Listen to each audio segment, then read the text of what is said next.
राजकीय उच्च माध्यमिक विद्यालय बागोरियों की ढाणी नवलगढ़ झुंझुनू। मैं सुनील कुमार तंवर, व्याख्याता राजनीति विज्ञान, एमए नेट लोक प्रशासन, एमए शेट नेट राजनीति विज्ञान, एमए ज्योग्राफी, एमए। सभी को मेरा नमस्कार। आज के इस वीडियो में हम बात करेंगे कक्षा 10 विषय सामाजिक विज्ञान अध्याय 1 स्वर्णिम भारत, और उसमें हम बात करेंगे गुप्त काल। जैसा कि हमने पिछले वीडियो में बात की थी, मौर्य वंश। मौर्य वंश का अंतिम शासक था बृहदर्थ। बृहदर्थ की हत्या 185 ईस्वी में ईसा पूर्व पुष्यमित्र शुंग के द्वारा की गई और मौर्य वंश का यहाँ पे पतन हो गया, समाप्त हो गया। अब नया एक वंश उदय हुआ, सुंग वंश। सुंग वंश और इसी समय दक्षिण भारत में सातवाहन वंश। यानी मौर्य साम्राज्य के पतन के बाद भारत में केंद्रीय सत्ता का अभाव हो गया और छोटे छोटे साम्राज्य विकसित हो गए, जिसमें एक था सुंग वंश और दक्षिण भारत की तरफ था सातवाहन वंश। पुष्यमित्र शुंग ने मौर्य वंश को समाप्त किया और एक नए सुंग वंश की स्थापना की।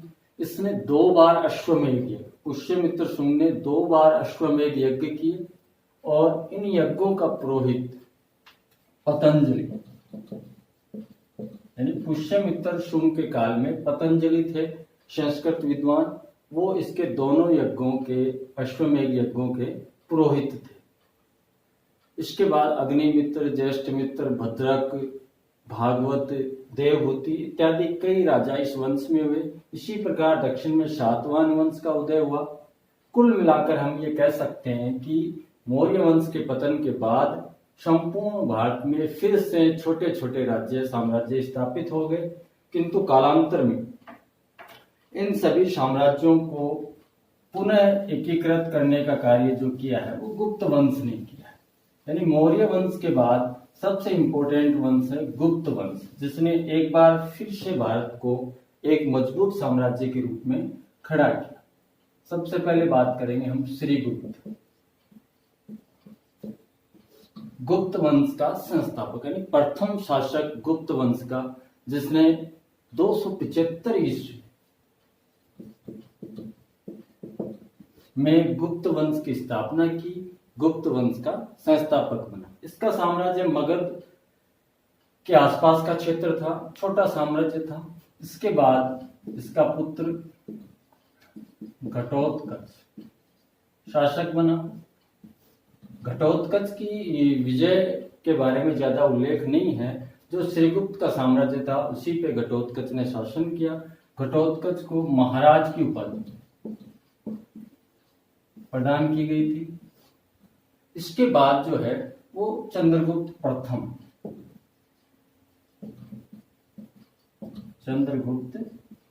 शासक बना। श्रीगुप्त का साम्राज्य मगध व उसके आसपास था। घटोत्कच ने उसमें ज्यादा साम्राज्य विस्तार नहीं कर पाया। उसके बाद शासक बना चंद्रगुप्त प्रथम। चंद्रगुप्त प्रथम ने अपनी विजयों के माध्यम से इस साम्राज्य का विस्तार किया और उसे महाराजा धीराज की उपाधि दी। महाराजा धीराज की उपाधि दी गई। श्रीगुप्त का साम्राज्य मगध और उसके आसपास, उसी पे शासन किया घटोत्कच। लेकिन चंद्रगुप्त ने अपने साम्राज्य का काफी विस्तार कर लिया। मध्य भारत और राजस्थान, सिंध तक इसका साम्राज्य स्थापित हो चुका था। इसने 319 ईस्वी एक संवत प्रारंभ की, जिसे गुप्त संवत कहा जाता है। गुप्त संवत 319 ईस्वी में प्रारंभ की गई। तो चंद्रगुप्त प्रथम जो है उसे महाराजा धीराज की उपाधि थी और उसने गुप्त संवत प्रारंभ की 319 ईस्वी में। उसके बाद एक इंपॉर्टेंट शासक समुद्रगुप्त।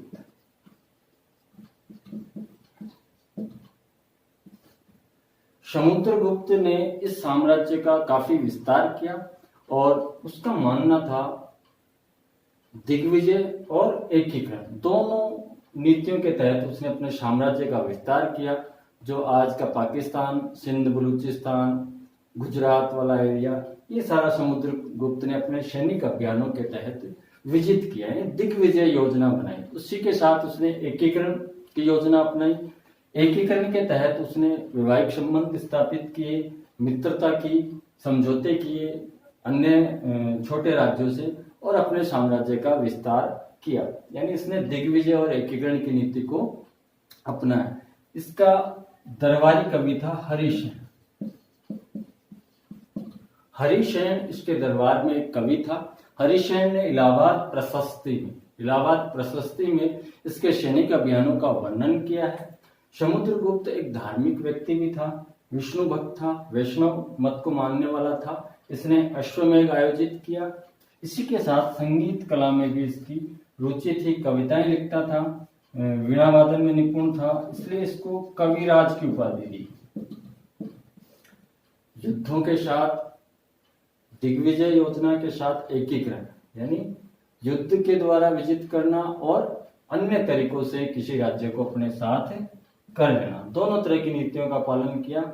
उसी के साथ धार्मिक क्षेत्र में अश्वमेध यज्ञ किया, वैष्णव भक्त, विष्णु का भक्त था। उसी के साथ संगीत, कविताएं लिखना, यानी बहुमुखी प्रतिभा का व्यक्ति था। उसके बाद समुद्रगुप्त के बाद जो है चंद्रगुप्त द्वितीय शासक बना, जिसे विक्रमादित्य की उपाधि। चंद्रगुप्त द्वितीय को हम चंद्रगुप्त विक्रमादित्य भी कह सकते हैं। ये शासक बना। उसके बाद आगे चल के कुमारगुप्त शासक बना। कुमारगुप्त के बाद जो है स्कंदगुप्त। चंद्रगुप्त द्वितीय जिसको विक्रमादित्य की उपाधि है, उसके बाद कुमारगुप्त शासक बना, जिसने भारत में नालंदा विश्वविद्यालय की स्थापना की। उसके बाद स्कंदगुप्त शासक बना और स्कंदगुप्त के बारे में उल्लेख मिलता है कि उसने चंद्रगुप्त मौर्य के द्वारा निर्मित सुदर्शन झील का पुनरुद्धार करवाया, जिसका उल्लेख हमें जूनागढ़ अभिलेख में मिलता है। इस सुदर्शन झील का निर्माण चंद्रगुप्त मौर्य ने करवाया था, उसका पुनरुद्धार स्कंदगुप्त ने करवाया, यह उल्लेख जूनागढ़ अभिलेख में मिलता है। इस प्रकार हम समझ सकते हैं कि मौर्य प्रशासन के पतन के बाद भारत में एक वंश उदय हुआ, जिसे हम कहते हैं गुप्त वंश, और उसके विभिन्न राजाओं के द्वारा लगभग 275 ईस्वी से 6वीं शताब्दी तक, लगभग 550 ईस्वी तक भारत में एक केंद्रीय प्रशासन स्थापित किया गया। और इतिहास में हम कह सकते हैं कि मौर्य साम्राज्य के बाद भारत में एक केंद्रीय सत्ता जो है गुप्त काल में स्थापित की गई। इसके बाद हम बात करेंगे गुप्तकालीन सांस्कृतिक उपलब्धियां और गुप्त काल का समाज। गुप्तकालीन सांस्कृतिक उपलब्धियां, तो गुप्तकालीन सांस्कृतिक उपलब्धियों में हम बात करेंगे इस काल की सांस्कृतिक उपलब्धियां। गुप्त काल के शासक वैदिक धर्म को मानने वाले थे, इसलिए उन्होंने अश्वमेध यज्ञ किए, कुमारगुप्त, समुद्रगुप्त इत्यादि ने। और इसी के साथ बौद्ध धर्म, जैन धर्म, इनको भी इन लोगों ने प्रश्रय दिया। वैदिक धर्म के अनुयायी थे, लेकिन अन्य धर्म उस समय बौद्ध और जैन धर्म प्रचलन में थे, उनको भी काफी प्रश्रय दिया। उनके भी आजीविकों, उनके भी संत मुनियों का यहाँ स्वागत था। उनके कल्याण के लिए भी राजाओं के द्वारा कई कार्य किए गए। इसके बाद हम बात करें चंद्रगुप्त द्वितीय। चंद्रगुप्त द्वितीय के समय एक चीनी यात्री फायान भारत आया। फायान ने अपने वर्णन में बताया है कि गुप्त साम्राज्य सुशासित था, यहाँ अपराध बहुत कम थे, लोग अपने घरों में दरवाजे नहीं रखते थे, उनके ताले लोक नहीं लगाते थे, क्योंकि चोरी अपराध बहुत कम था। राजाओं के द्वारा जनता पे कर भार भी बहुत कम लगाया गया था। और राजभाषा, राजकाज की भाषा जो थी वो संस्कृत थी। ये सारा वर्णन जो है हमें फाहियान के वर्णन से प्राप्त होता है। उसके बाद हम बात करें इस काल में कालिदास, शूद्रक, विशाखदत्त जैसे विद्वान हुए। कालिदास ने अभिज्ञान शाकुंतलम नाटक की रचना की। अभिज्ञान शाकुंतलम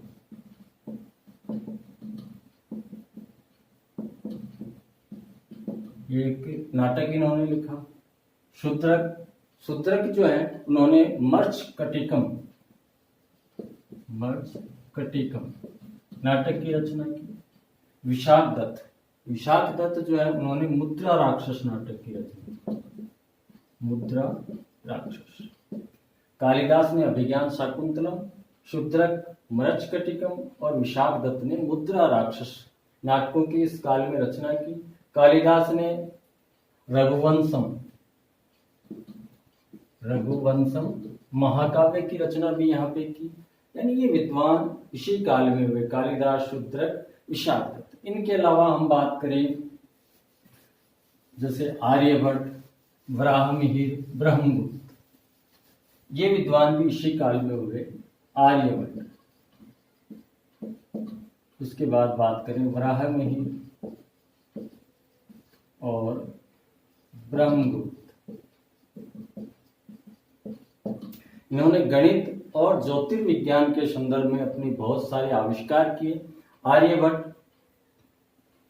वराहमिहिर, ब्रह्मगुप्त गणित और ज्योतिष के विद्वान हैं और आज भी हम इनके बारे में काफी इनके सूत्रों का अध्ययन करते हैं। काफी आधुनिक तरीके का इनका गणित और ज्योतिर्विज्ञान जो आज भी सटीक माना गया है। और मुख्य रूप से दशमलव प्रणाली इस समय विकसित हुई। दशमलव प्रणाली गुप्त काल में प्रारंभ हुई, जो फिर अरबों के माध्यम से, जो अरबी यहाँ आए उनके माध्यम से धीरे धीरे पश्चिम तक गई और पश्चिम में यूरोपियन पद्धति में अपनाई गई, जिसका हम आज भी प्रयोग करते हैं। इसके अलावा हम बात करें धातु कला, वास्तुकला, स्थापत्य कला, तो हम इसके भी काफी अच्छे उदाहरण इस काल में देख सकते हैं। जैसे दिल्ली का लौह स्तंभ, ऐसे स्तंभ आज निर्मित करना भी बड़ा मुश्किल है। दिल्ली का लौह स्तंभ, नालंदा, जहां नालंदा विश्वविद्यालय है, नालंदा में 80 फीट ऊंची